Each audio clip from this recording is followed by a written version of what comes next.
ఇప్పుడు టైం వచ్చి 6 అవుతుంది. ఇంత పొద్దున మేము ఏడుకోతున్నామని చూస్తున్నారా? ఏం లేదండి, మా ఫ్రెండ్ గాడు చెప్తున్నాడు వినకుండా కలెక్ట్ తీసుకొని వచ్చిండు.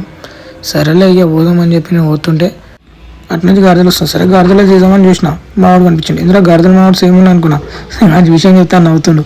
సరేలే గాడిదల మావాడిని కవర్ చేసుకుని కళ్ళు కావాలంటే బాటిల్ కావాలి, కానీ మా దగ్గర బాటిల్ లేదు. మా వాడు ఆడ పడ్డ బాటిల్ తీసుకోరా, కళ్ళు తీసుకుందాం అన్నాడు. ఈ అమ్మ కింద పడ్డ బాటిల్ తీసుకుని ఇట్లా తాగుతారు కళ్ళు అన్న. సరేలే వాడే తాగుతారు కానీ చెప్పి వానికి ఇచ్చేసిన. ఇవాళ నీళ్ళు కోరాను, నేను వాళ్ళకోని రాబోయి, నువ్వు తాగుతావు, నువ్వు వాళ్ళు కోసుకోరాబోయ్ అన్న. ఇక నీళ్ళు కోసిండు. ఇక ఆలోచిస్తుండే నిజంగా తాగుతామా వద్దా అని. అప్పుడే ఆలోచిస్తున్న టైంలో మా వాళ్ళు వచ్చారు. వీళ్ళు 6 గంటలకు ఫోన్ చేసి తొందర రారన్నాడు. వచ్చిందేమో 7 గంటలకి, కానీ 2 బాటిల్ పట్టుకొని వచ్చారు తీయగా. మా వాడు ఖుషి అయిపోయింది ఆ బాటిల్ అని చూసి.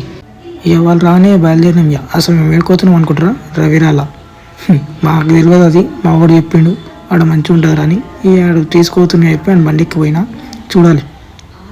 మొత్తానికైతే మా వాడు రవిరాల కొట్టుకొచ్చాడు. ఇక దాని కళ్ళు తీసుకోవడానికి పైసలు కొట్టేస్తుంది. ఇక కళ్ళు తీసుకొని ఇక చక్కగా సిట్టింగ్ వేసేసినాం. ఇక మా వాడు ఇట్లా కష్టపడి చికెన్ వండుకొచ్చిండు, ఎట్లున్నా చూడ అన్నాడు. ఇక మా వాడు ఎక్స్పర్ట్ కాబట్టి కళ్ళు వస్తుండు.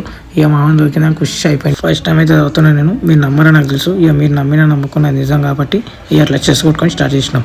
ఇక అట్లా ఎంజాయ్ చేసుకుని ఇక మా పని కథం చేసుకుని ఇక మేము మా ఇంటికి రిటర్న్ అయిపోయినాం. ఇక ఇట్లాంటి ఎంజాయ్లు మీరు కూడా చేస్తే కామెంట్లో చెప్పండి. ఇంత దూరం బాగా చేసినందుకు థ్యాంక్ యూ.